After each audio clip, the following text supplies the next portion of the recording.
j'ai réussi à contacter Bruno Le Maire en une story. J'ai mentionné en story et j'ai dit est-ce que quelqu'un connaît ce gars, je voudrais lui parler. Et c'est très drôle, mais peut-être 20 minutes après, il m'a répondu. Il m'a dit bah attendez, j'ai carrément vous lire ce qu'il m'a dit. Bonjour cher Victor, j'ai cru comprendre que vous cherchiez à me contacter. Je vous laisse le numéro de mon conseiller communication numérique. Donc c'est 07 Non, je rigole. Voilà. Comment Bruno Le Maire, du coup, comment j'ai été en contact avec ce mec, comment j'ai réussi? C'est hyper simple.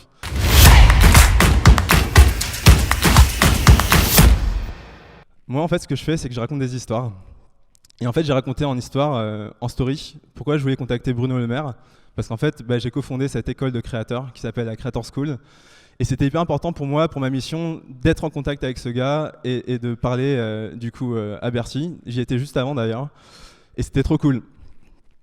Et pour avoir des histoires peuvent vraiment changer des vies. C'est ce que j'ai envie de vous partager aujourd'hui. Des histoires en vidéo, wesh, parce qu'on est en 2023. Et du coup, en 2023, on fait des vidéos. Et pour commencer, j'ai envie de vous partager une histoire que j'aime vraiment très fort. C'est peut-être mon histoire préférée. Est-ce que manger, cassez-vous, ça dit quelque chose aux gens qui sont ici? Ouais, ok, pas mal. Donc ça, c'est vraiment une histoire qui est folle et complètement random. Un jour, je suis avec une pote, moi j'adore la street food, j'adore la bouffe. Elle me dit, Victor, j'ai découvert un truc de fou, un burger maison à 3 €. Elle me dit, ce burger, tu vas voir, il est incroyable. Et en plus, il est pas cher. 3 €, le pain il est maison, la viande elle est bonne. Elle me dit, c'est exceptionnel. Moi, je suis là, je lui dis, ok, super, mais non, en fait. Non, j'y vais pas, c'est bizarre. J'y crois pas à ton histoire, en fait. Ton histoire, elle est chelou, on peut pas faire un bon burger à 3 €. Donc, je lui dis non. Elle insiste, elle me dit, mais si, vas-y, tu vois, c'est incroyable. Je continue un petit peu à la ghoster. Et au bout d'un moment, on passe devant le resto, et elle me dit, bah écoute, on est à côté, vas-y, goûte, et tu me dis. J'y vais de manière assez dubitative et je goûte. Et là, je me dis, c'est vraiment excellent. C'est pas seulement 3 €, c'est un super burger à 3 €. C'est peut-être un des meilleurs que j'ai mangé depuis 6 mois, quoi. Et là, je comprends pas. Je me dis, comment tu fais un burger comme ça, aussi excellent, à 3 balles? C'est quoi ton plan? C'est quoi ton objectif? Et du coup, je vais à la rencontre de l'artisan là, qui est derrière son petit comptoir. Et il me dit, ouais, tu sais, moi, l'argent, je m'en bats les couilles. Je suis à peine rentable. Je dors dans ma voiture, véridique.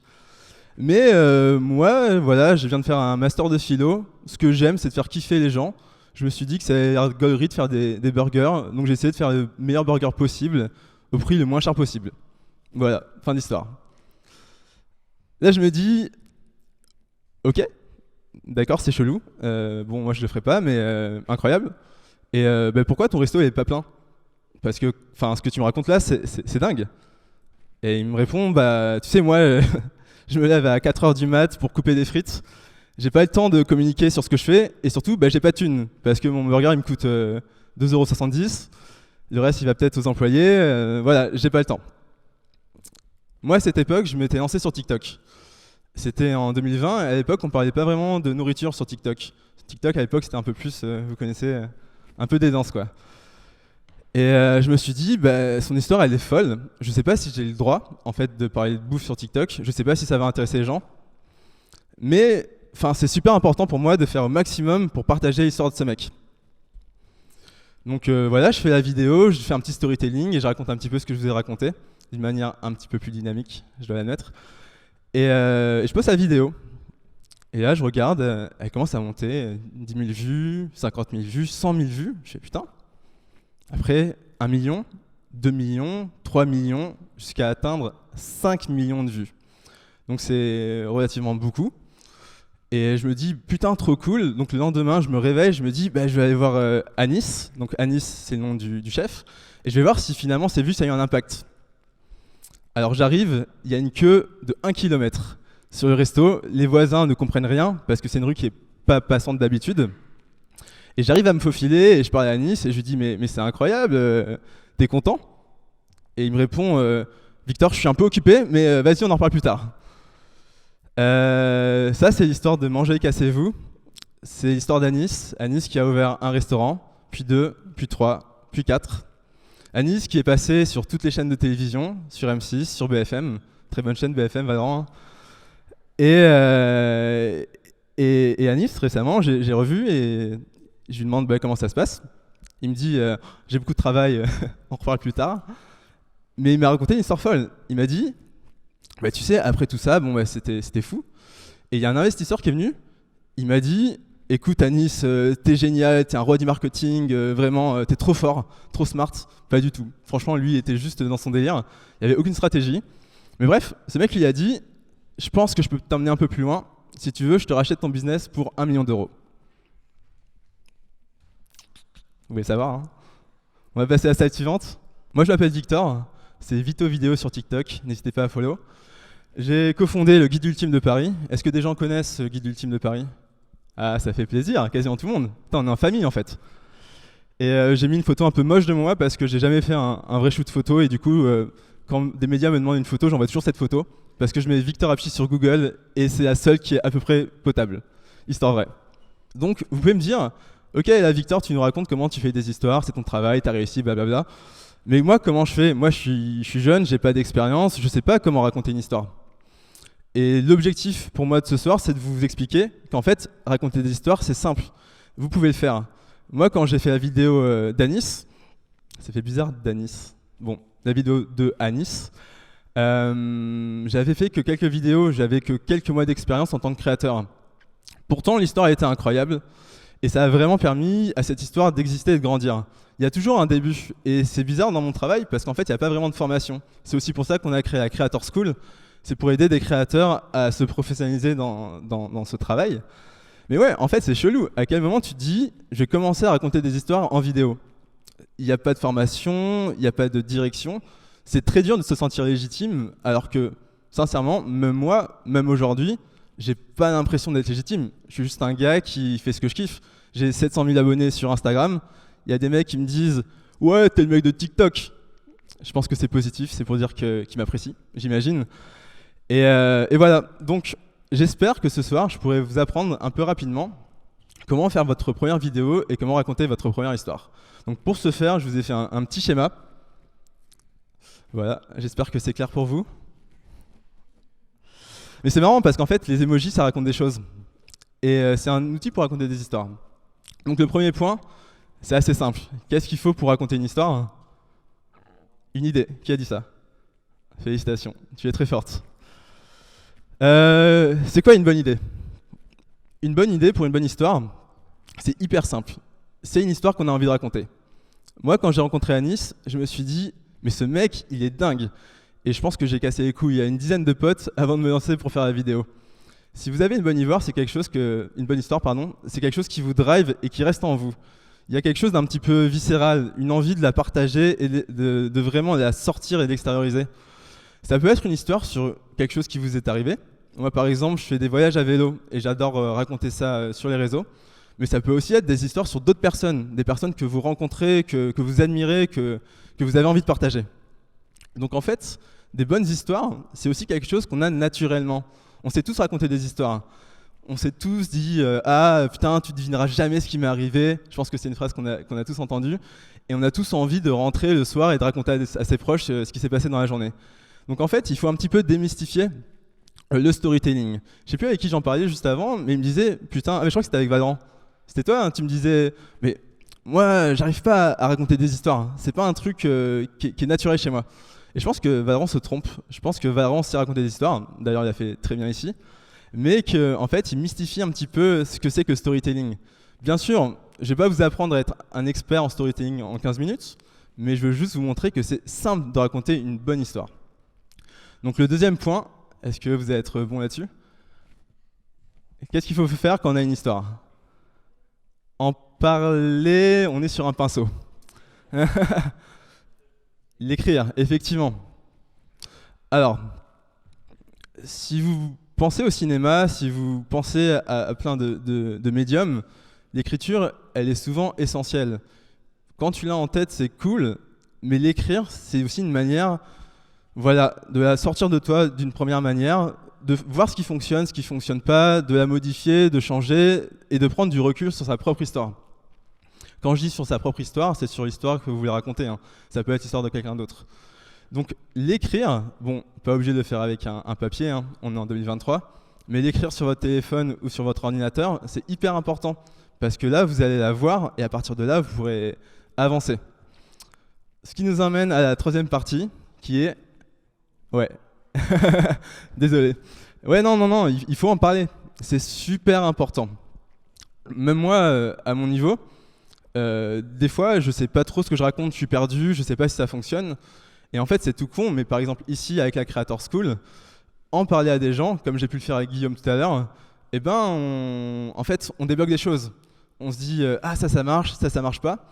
Et en fait, on se rend pas forcément compte à quel point une personne, une discussion, un petit échange peut vraiment suffire à débloquer toute une histoire. Donc, échanger, c'est vraiment bien.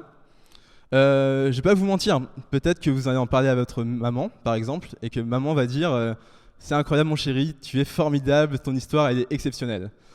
C'est le cas de ma mère, peut-être de les vôtres. Mais en fait, ce qu'il faut comprendre, c'est qu'il y aura des mauvais feedbacks. Je dis pas que ma mère a tort, mais je pense qu'elle a trop tendance, ma mère comme la plupart des mères, à considérer que tout fait son enfant est exceptionnel. Ce que j'essaie de vous raconter là, c'est qu'il ne faut pas tout prendre, bien sûr. Il y aura des bonnes opinions et des mauvaises opinions, et la pire chose à faire, c'est prendre tous les feedbacks, parce que tu finiras avec un truc extrêmement lisse, qui déplaira à personne, mais qui ne sera pas vraiment plaisant et vraiment qui tu es au fond de toi.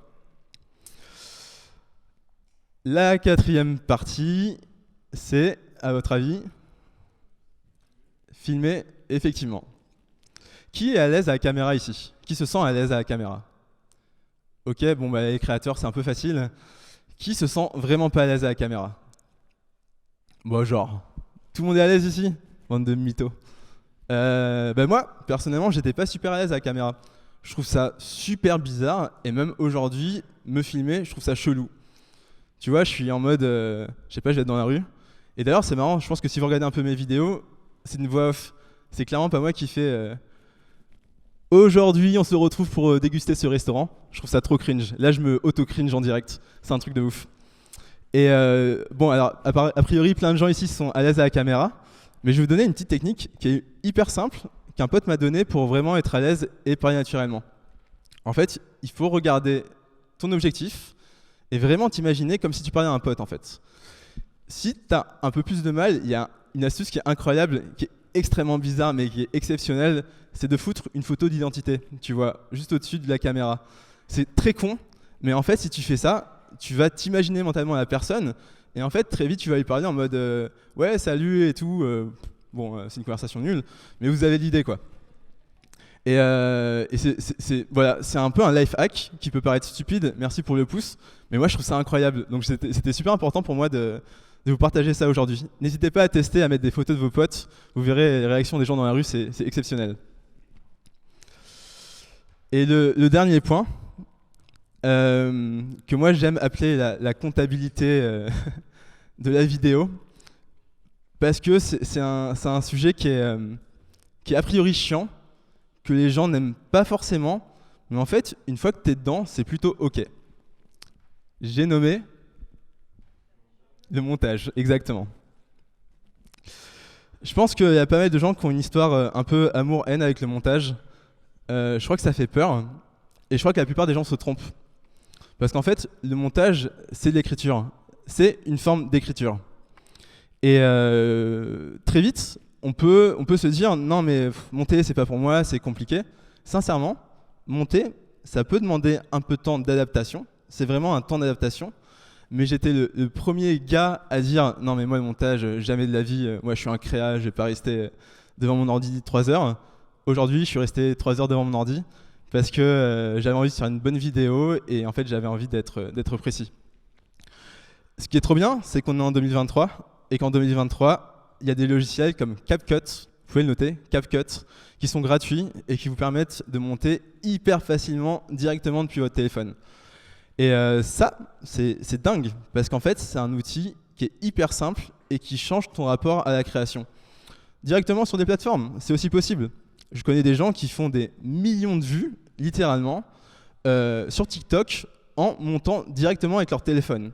Et en fait, moi, je trouve ça dingue de se dire qu'en 2023, avec ton téléphone, tu peux faire des millions de vues, tu peux toucher des millions de personnes juste comme ça, en te filmant, en montant et en partageant de ton téléphone. C'est un peu mon point pour finir cette histoire, c'est que en fait, en 2023, ça n'a jamais été aussi possible de toucher autant de personnes dans le monde aussi facilement.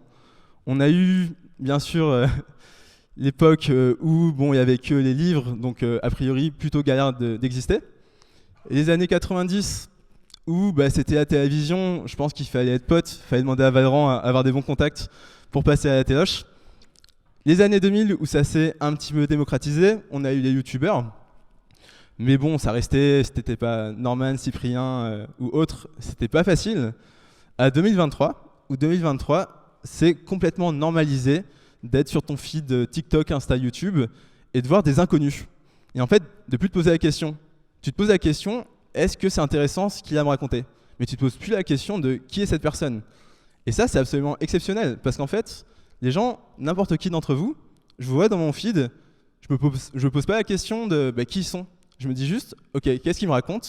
Et si c'est intéressant, j'arriverai sans aucun jugement et je resterai jusqu'à la fin de la vidéo. Voilà, je vais conclure assez rapidement en vous disant que moi, la création de vidéos, raconter des histoires, ça a changé ma vie. Et j'ai la chance d'avoir rencontré d'autres personnes à qui j'ai pu aider de la changer. C'est une phrase que j'ai entendue, Victor. Alors ce n'est pas « tu m'as changé ma vie » parce que je pense qu'ils ont ce talent. Moi, j'ai juste été ce projecteur. Mais me dire que j'ai eu la capacité et la possibilité d'aider des gens, moi, ça m'a rendu très, très heureux. Et pour conclure, je vais finir sur une phrase d'un mec que j'aime beaucoup. Il n'est pas très connu, il s'appelle Orelsan. Je ne sais pas si vous en avez entendu parler.